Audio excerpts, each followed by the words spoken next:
Hey, a big shout out to some of our fans who've been listening to the show. Ruth Ann King, thanks for listening. Also, Melissa Keen, or Melissa Kina, I hope I'm saying your name right. And then Ann Mitchell. We're always so thankful for our listeners, and it's your interest, your suggestions, and your kind words that keep us going. So thanks for tuning in. The gang here at the Business Side of Music really appreciate it. Do you understand the words that are coming out of my mouth? Quiet, numbskulls, I'm broadcasting. Can we get serious now? One thing that did happen during the 60s was some music of an unusual or experimental nature did get recorded and did get released. Now look at who the executives were in those companies at those times. Not hip young guys. These were cigar-chomping old guys who looked at the product that came and said, I don't know. Who knows what it is? Record it, stick it out. If it sells, all right. We were better off with those guys than we are now with the supposedly hip young executives who are making the decisions of what people should see and hear in the marketplace. Success in the music business begins with a dream, a vision. This podcast will give you, the listener, the insight and tools to turn that vision into a reality. Meet the industry professionals who work day by day behind the scenes, helping to make those dreams come true. Welcome to the Business Side of Music. Today, long distance from New York City, I guess, or from that area. In the studio with us today, Jack Forman.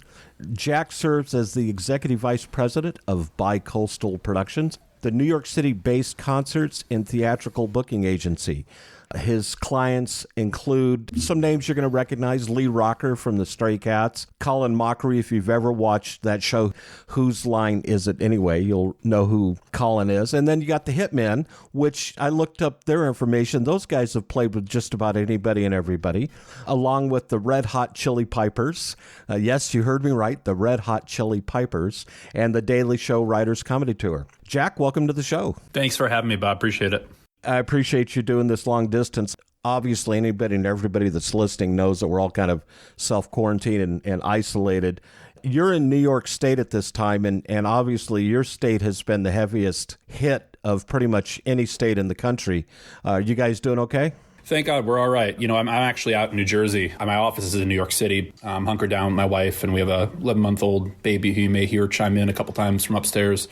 We're just hanging in, trying to stay healthy and getting ready for the holiday weekend. I think that's really what all of us can be doing at this point. Yeah, in fact, I think, some people forget we're actually, for Christians, we're in Holy Week this week. We just had Palm Sunday, and we're getting ready to have Easter Sunday this coming week. When this all started, and we started hearing about that this is going to be bigger than anybody thought. There were going to be situations or conditions where people were going to have to start shutting down. You had acts on the road. They were out there touring. They were out there performing.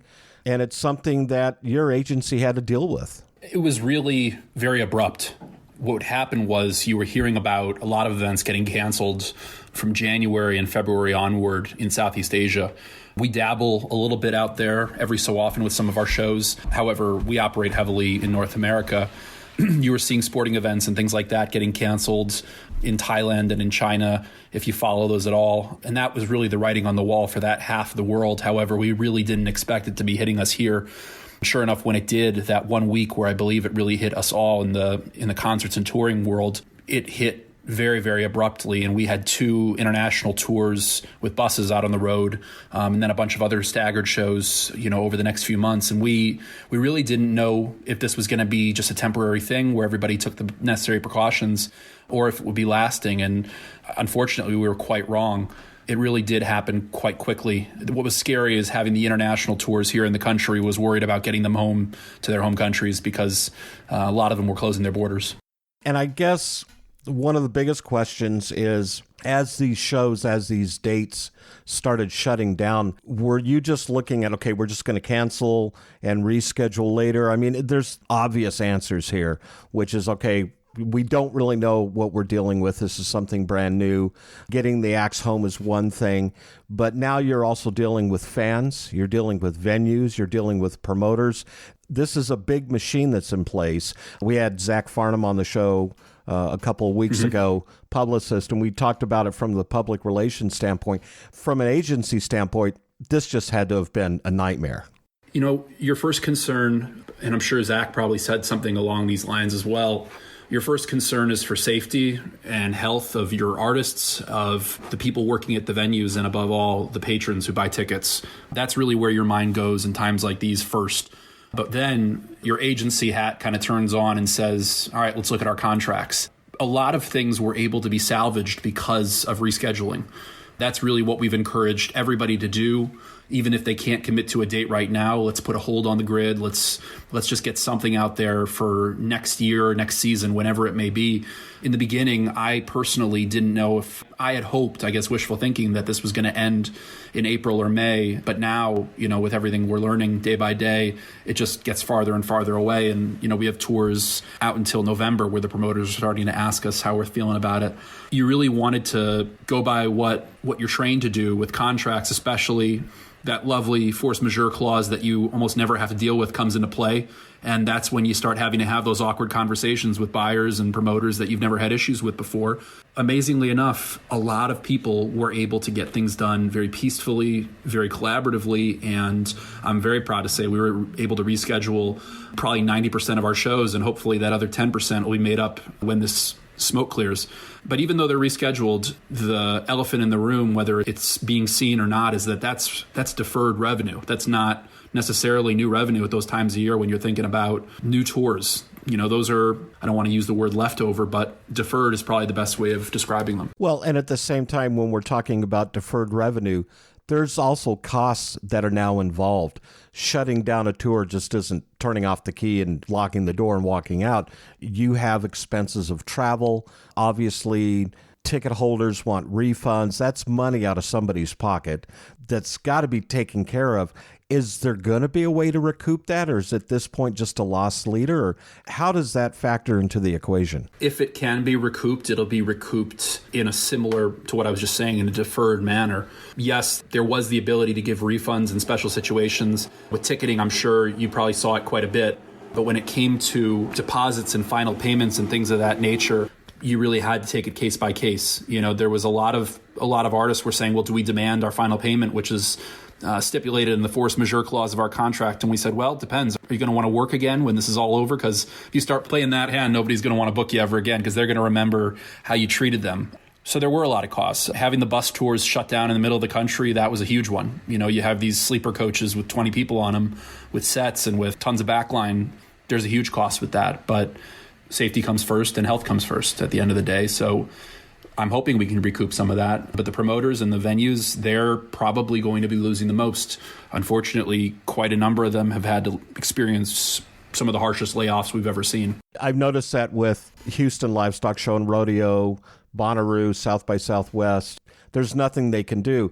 How quickly, once this gets settled, and we're not picking a date here, but let's say finally we get the green light on whatever date, how quickly can you get those machines back in play and get these acts out on the road? How much lead time do you need? I think it's going to be subjective. We're working remotely now. We're still booking, which is really what's keeping us motivated and going. But we're booking till much later dates. Our agency work with quite a bit of performing arts centers who are booking late into 2021.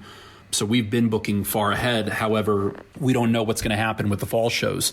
And even if they are able to happen, people are not in a spot right now where they feel comfortable buying a ticket. And that's something that's affecting a lot of fall shows where, yes, people may feel safe going out again, but we've lost a tremendous amount of time of the sales cycle. It's going to be subjective. I think certain markets like Nashville, you may see it sooner, hopefully. But in other parts of the country and rural areas, especially where there's an elderly crowd at some of these, theater sit-down shows, they're going to be a little bit skittish, unfortunately, in the beginning months. So do you think you're probably looking 3 to 6 months to really get the machine back in place? And I'm not trying to pigeonhole you here. I'm just, right now, you say you're booking into 2021.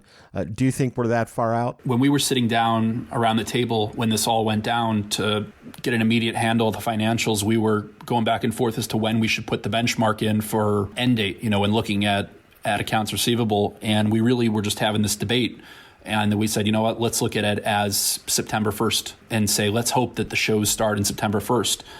We are ready to go. Our artists are ready to go the second that they can. They are aching to get back out there, to travel, to see their fans, to perform. But it's not really as much a question of us, unfortunately. It's going to be more a question of the buyers, the venues in each market, whether they're going to be prepared and have the proper safety measures in place to make people feel safe after something like this. We use the words now, the new normal, and I'm really hoping that this doesn't become the new normal long term, that we can get back to what we have all experienced in the past, which is going and seeing a show and having a good time and not having to worry about too many things. We're going to take a break, and when we come back, we're going to talk some more with Jack Forman, who is with BiCoastal Productions. I want to talk about some of the acts that you guys are representing. This is Sasha from DLMDD in London. Thanks for joining me with host Bob Bender on The Business Side of Music, my favourite music business podcast. You're listening to The Business Side of Music. Hi everyone, I'm Larry Butler, and I want to send you a free digital copy of my new book, The Singer-Songwriter Rulebook. 101 ways to help you improve your chances of success. That's right. Everything you need to know to launch your career as a singer-songwriter, all based on my 40 years in the live performance arena, and believe me, I've seen it all. In my book, you'll find the 10 things you have to deal with before even thinking about becoming a singer-songwriter performer. You'll also learn about the 5 things every singer-songwriter can do this weekend to make their live show better. 5 things I can guarantee that you are not doing already. Plus, there's tips on songwriting and staging, photo and video shoots, publishing, merch, dozens of other topics, all written for people who don't particularly like to read. And again, it's free. Just go to the Business Side of Music website homepage and look for my book cover. Click on it, and a free digital copy of my book will be yours. I'm Larry Butler, and I approve of this message. Thanks. Hi, this is Tom Sabella, the creator, founder, and co-producer of the Business Side of Music podcast. It's loyal listeners such as yourself that make our podcast successful. Take the time to sign up for our weekly newsletter. Not only does it contain information on upcoming podcast episodes, but also informative tidbits on the music industry and even bonus items that we give away. All you have to do is sign up at businesssideofmusic.com, and we will send you Larry Butler's new singer-songwriter rulebook. That's it. All you have to do is go to businesssideofmusic.com, sign up, and we will send you Larry Butler's new book. Thanks to all our loyal listeners. We love you. You're listening to The Business Side of Music.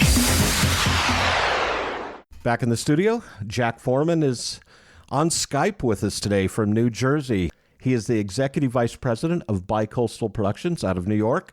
He's actually talking with us today from New Jersey, which is also another hard-hit area from the virus, so hope you and your family are staying safe. Thanks. You've got some great acts that you're representing. Obviously, old school guys like me, we remember the Stray Cats, and now you've got Lee Rocker, Colin Mochrie with his, is it High Prov? Is that what the show's called? It's Hip Prov. Hip Prov, okay. Yeah. Who was with, whose line is it anyway? The Red Hot Chili Pipers and then the Daily Show Writers Comedy Tour. Let's back up a minute. How did you get started in this business? You're a Milwaukee, Wisconsin boy. Were you looking at getting into being an agent when you first started? Or did you have other ambitions or goals? Or how did this all start? I'll tell you, it's something that was really, really exciting to me ever since the end of high school. I never really thought of it as a realistic aspiration, but as I went through college, I really started to get more and more interested in it. I went to Columbia College in Chicago, and while I was there, I ended up getting an internship with the Windish agency, which is now Paradigm, and I stayed on for an additional term there to work with one of the agents who's doing a lot of electronic and indie music, which really got my interest peaked for that type of thing. After college, I ended up moving out to New York very, very quickly to work with ICM Partners. It was a very quick recruitment. Being in Wisconsin, right after college, you're aching to get out as soon as you possibly can away from that. As much as I love it and miss it dearly. At ICM, I worked with the urban department in concerts. I loved it, but it just wasn't the right fit for me after a while. And shortly after, I ended up hooking up with Ron Gartner and Fran Heller, the founders of BiCoastal Productions. And the rest really is history. Been with them now a little bit over 6 years. These acts that are on your roster, and you have many, many more, but these are just some of them. Colin Mochrie, let's take that for example, because I absolutely love the guy. Great comedy show, I'm sure. How is the Daily Show Writers Comedy Tour? Tell me a little bit about that. Sure. Well, Colin first. I mean, we are not the only agency that's repping him. If you're out there in the concerts industry and scratching your head, we represent his Hitprov show. The folks over at Gersh and Mills work with him on his show Colin, Mochrie, and Brad Sherwood, which is another fan favorite, terrific improv show that's been around for probably over 10 years now. We started working with Colin when we started dabbling more and more into comedy these past few years, and same thing with the Daily Show Writers Comedy Tour.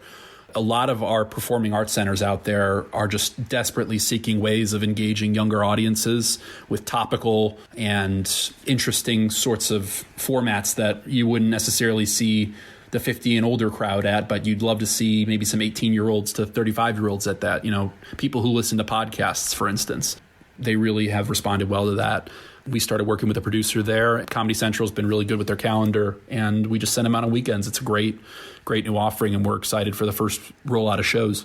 Lee Rocker, formerly of the Stray Cats, is he doing his own thing now? Is it a little bit of the Stray Cats and his stuff, or? Yeah, Lee's been with us probably about 3 years now. Really somebody that I take a lot of time and work very closely with.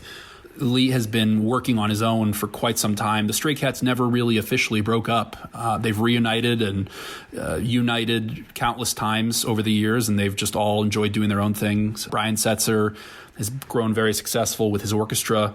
Probably see every year around Christmas time. Slim Jim Phantom from the Stray Cats does his own show. But Lee's show is a bit more of a theatrical experience where, yes, he's playing all the music of the Stray Cats. He's also playing the music that he wrote when he was working with Carl Perkins, some stuff that he recorded with Levon Helm and the band back in the day, and just really telling his story as a musician, working with all these amazing people in an actual show with multimedia behind it. So it's a little bit more than just a concert. And he's got his own band. Yeah, they reunited as a group last summer, Stray Cats, and did a great tour, and I'm sure they'll be back again. You brought up something I would like to chat about in a little more detail. Do you see more shows becoming maybe that interactive experience where it's just not getting on stage and performing, but you also have some visual elements that go beyond the lights and the smoke? Is that where acts are starting to head these days, or is it a sellable point, or is it just something that's an extra, or how does that fit? I think it's both. I think that as artists get older and their audiences get older, and please don't take offense to me talking about older audiences. You're talking to an older audience right here in this studio, so I get it. Yeah. We've a lot of people, as they get older, they're looking for that terrific music experience, that terrific live experience, but a lot of these artists, they're not looking to have that hardcore road warrior mentality that they used to have. A lot of them are looking for a bit more of a comfortable tour where they're playing rooms that are just acoustically magnificent. Whether they're big or small, they just love being in these rooms and putting on a show that tells a story. It is a marketing point, yes, but it's also something that a lot of them just really enjoy doing. For Lee Rocker specifically, as much as he enjoyed playing festivals and rock clubs and things like that, he's really just found this great comfort in doing his show the way he imagined it in these performing arts centers and these theaters. And we're taking it overseas later this year in November. I'm just praying that those shows don't get affected by all this. And we're going to expose that to a greater audience now. We're excited. We talked about the Hitman at the beginning of the show.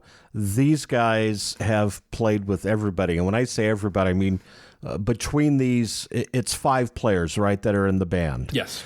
These 5 guys, if you throw a dart at a Billboard chart over the last 30 some odd years, 40 years, how did these guys come together? Or were they old friends? Is something that they just wanted to do? This act is really what launched BiCoastal Productions as a legitimate agency. I say that truthfully because before them, before I was even on board, the company was just booking things that came our way, but the Hitmen were a group of former Four Seasons with Frankie Valli, actually. Several of the members have changed over the years, but it was started by Lee Shapiro, who was Frankie's music director for a number of years. And he also was the music director for Barry Manilow in the Copacabana years.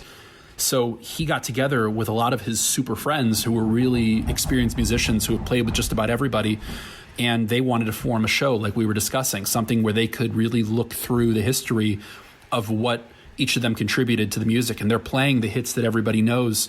And they were actually just honored last year by the Musicians Hall of Fame in Nashville with a special award. And Jimmy Ryan, who plays guitar for the group, he donated the guitar that he used to write You're So Vain with Carly Simon. So that's down the street if you want to go check it out. And he's also performed with Cat Stevens and Jim Croce, and we said, of course, Elton John and Kiki D. These guys are all, they're literally road warriors when you look at individually and collectively. These guys have been out with everybody. I really think that this is a show that people who loved classic rock and all the way up to the 80s, honestly, there's something in this show for everybody, and it's an experience. It's the ultimate evening of nostalgia. It's been just one of these acts that we've seen grow over time and really adapt to everything that the industry has thrown at them. And it's been a joy to be a part of it. Looking at their touring schedule, obviously you have a lot of new dates you have to put pins in now, because these guys were working almost nonstop, what I could see, through February, March, and April. So hopefully that'll get turned around for them. The Daily Writers comedy show. Talk about that for a minute. A lot of famous comics now got their start on places like SNL and things like that. But another one was The Daily Show. A lot of these people who you see now headlining were all either former writers or contributors on The Daily Show. We brought on comedy agent by the name of Harlan Halper a little over a year ago, and he owned a massive comedy club in New York City called Comics for a number of years. They still have one at Mohegan Sun Casino out in Connecticut. And he's just one of these absolute comedy nerds, comedy gurus who just knows everybody and knows about everything. And with him, he brought a lot of his relationships, a lot of his friendships, and we've just really enjoyed having him. He also spearheads our casinos division. And he brought with him this concept one of the writers on The Daily Show thought of, where they'd put four of them together and have a stand-up show that was based loosely on what they do with The Daily Show. Something topical, something engaging that's whimsical at the same time.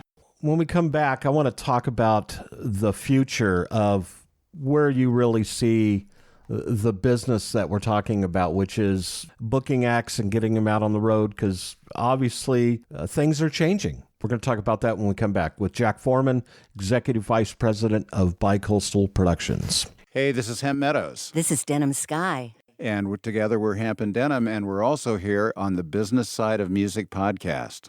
With Bob Bender. Yeah. You're listening to the Business Side of Music. Wow, I just joined the Music Starts Here community. This is a truly hidden gem for anyone in the music business. Whether you live in Nashville or anywhere else in the world, Music Starts Here is like a GPS for your music career. This is the place to be if you want to get advice and direction from some seriously talented musical people who have been where you want to go. Music news, events, and a great big community with resources for artists, songwriters, musicians, studio and tech, along with music business advice from pros in the industry, all on one site. Make sure you get your free profile now. Go to www.musicstartshere.org. That's musicstartshere.org. You're listening to the Business Side of Music. Back in the studio, Jack Forman is with us today from New Jersey, who's the Executive Vice President of BiCoastal Productions. We talked a lot with Zach Farnham a couple of weeks ago. We're talking about it with you today. Tom Sabella, who's our co-producer and the creator of the podcast, he posted something on our website earlier this week about how Lower Broadway in Music Row, Music City, in fact, has just shut down. And someone took offense to that, and they said, well, great, you're talking about that, but you're not talking about how this helps the artists. I think right now we're all just a little bit trying to figure out what we can do to help the artists. I notice on Facebook, a lot of artists are doing these, tip jar living room concerts now, which I think helps. I know a lot of the big celebrities are getting involved in benefits and trying to raise money for different hospitals and the Red Cross and such. When this is all passed, though, is this going to change how business is run in the future? You mentioned something that we don't think about much. And I want to interject here and say, when I was touring as a tour manager, I think we implemented the force majeure once in my 15 years on the road, and it was for a tornado that came through. You're right. It's an act of God element that you just don't ever have to implement. With that in mind now, do you think promoters, are going to look at that, or buyers are going to look at that a little differently now? Or are we going to just do business the same way we have, or do you think it's going to be different? Or is there any caution that needs to be out there, or what are your thoughts on that? I think it's going to be different. It has to be different. Force majeure is something that's subjective to a lot of people. You maybe, like you said, only see it a handful of times in your career. But now we're all going through an extended period where all of us are seeing it all at once. You will see it, I'd say, across the board change in contracts and clauses going forward.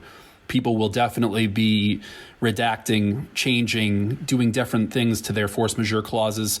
Colleges, universities, performing arts centers, and even promoters are going to start having a different addendum on the end of their contracts that stipulate what's going to happen when things like this go down.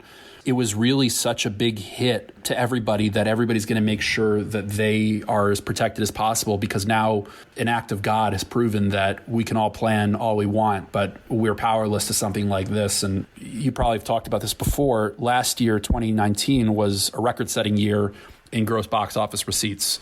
If you're a Polestar nerd like me, you probably read the article about they were projecting a $12.2 billion revenue year in ticket sales. And if you think about where all that money goes once it's in, you could probably sit back and think about it all day. It's mind-boggling, but people are going to find more ways of protecting themselves. And there's also going to be new safety and health measures at the actual venue that you'll see. And something else has taken place here in the last few weeks, and that is people are getting used to staying home for the most part. They're finding other ways to entertain themselves. Do you think that's going to affect the ticket down the road, or do you think people are going to kind of get back into that norm of going to see shows? And I know this is all conjecture and it's just all opinion, but we got to talk to figure these things out. Yeah, I think, we were already in a time long before this happened where more and more dollars were being invested into non-linear streaming platforms and things like that, where people were developing this society of Netflix and chill, if you will. But people will always want to go see live music or live entertainment. That's why I decided to go into this industry. I knew that that's something that people would always want to do, or at least that I'll always want to do if I can. But it's going to be different. You will see a lot more streaming. You're going to see more and more outlets pop up, more and more at-home living room concerts, even when this is all over. Because even though people are going to be excited to get back out and go to festivals and things like that, people get tired. People want to have a night in, especially millennials, believe it or not, the people who should be having the most energy. They're going to be wanting to be in. Getting to the question of festivals, that's obviously the big dollar every time for the promoter, for the agents. That's, when you're talking 20, 30,000, 50,000 people, 100,000 people, do you think some of those, and once again, this is just your opinion, events like South by Southwest, CMA Music Fest, Bonnaroo, you think they'll be able to recover and get back where they were? Or do you think they may have to reinvent themselves or go in a different direction? I think it depends on what has been holding them up over the years.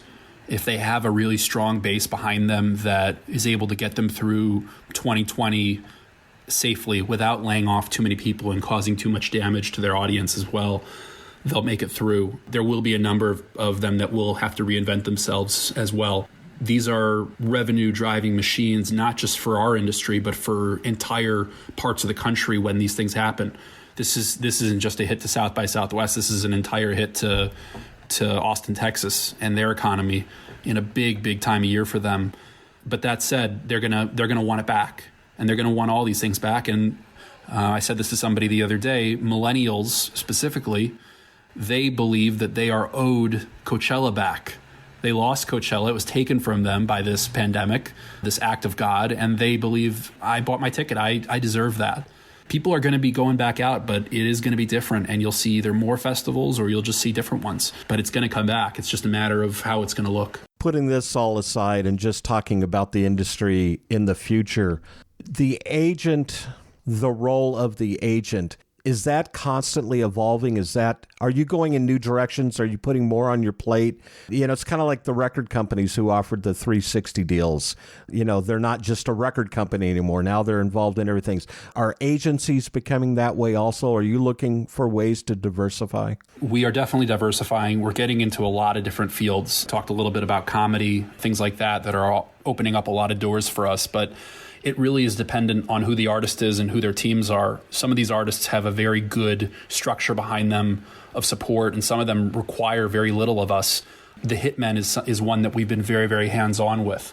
You know, when they got that award, I was working with the people over at City Winery in Nashville, actually down the street, to set up a nice, interesting listening room show during the week of AIBA. Stuff like that you wouldn't always see an agent do because, you know, you're not doing it to make money. You're doing it for the PR opportunity of it all. But there are some artists where we do very little. Lee Rocker is another one of those hybrids. This group, Naturally 7, that are rep by Bill Siddons out in L.A., you know, famous Doors manager. He's been around forever. He's got his act together. He knows exactly what he wants. We have our directive to book their shows, and the rest, they've got it covered. But then there are some acts where they really look to us for guidance. And one of the co-founders of our agency, Fran Heller, she's a marketing whiz who was in the world of advertising for many, many years. So she offers a lot of services to a ton of our artists in that regard. So it really is dependent on who, but I'd say we do enjoy being of help when we can. Booking is really our prerogative, but we do help out whenever they need. Anybody that wants to find your agency, how do they find you? BiCoastalProductions.com. You can write me at jack@BiCoastalProductions.com with any questions. Submissions are a little backlogged right now, and we're just trying to keep up with everything, but always open to keeping the conversation going. Very good. Jack, thanks so much for being on the show. This is great. Appreciate you, Bob. Thank you. Stay safe. You too. The Business Side of Music is the creation of Tom Sabella and Tracy Snow and is produced by Bob Bender. The Business Side of Music is recorded at Music Dog Studios in Los Angeles, California and Nashville, Tennessee. Production sound design by Keith Stark. Voiceover and promo by Lisa Busan.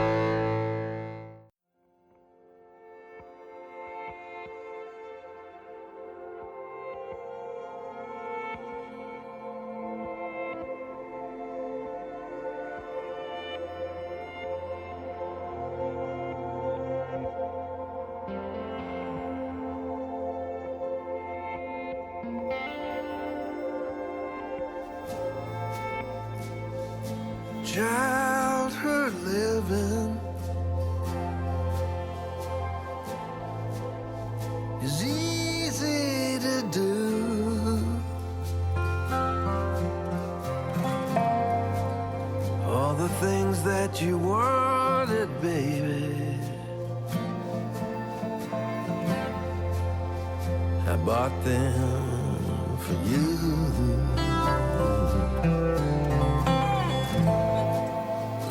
Graceless lady,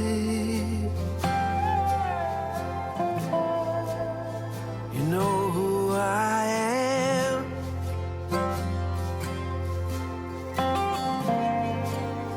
And you know I can't let you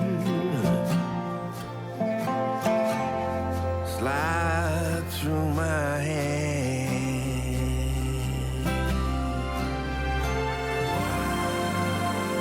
Wild horses couldn't drag me away.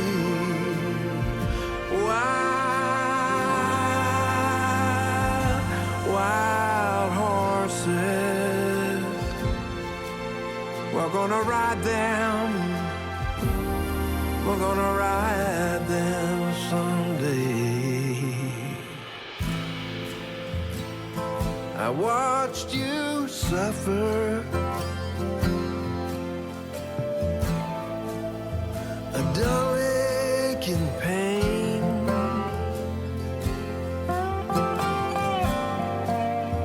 but now you've decided you're gonna do me the same. No sweeping exits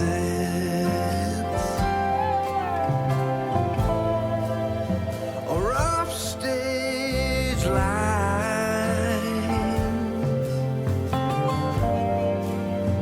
could make me feel bitter.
someday.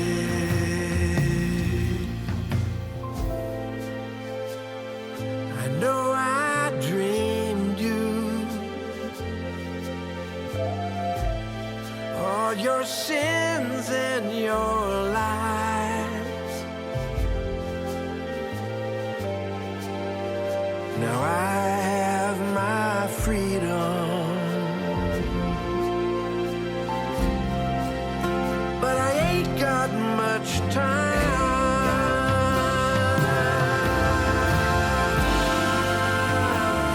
Wild horses couldn't drag me away. Wild horses, we're gonna ride them someday.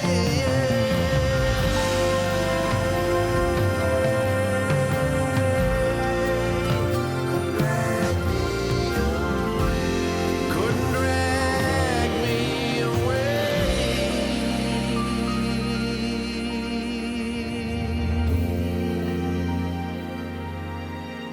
Couldn't drag me away.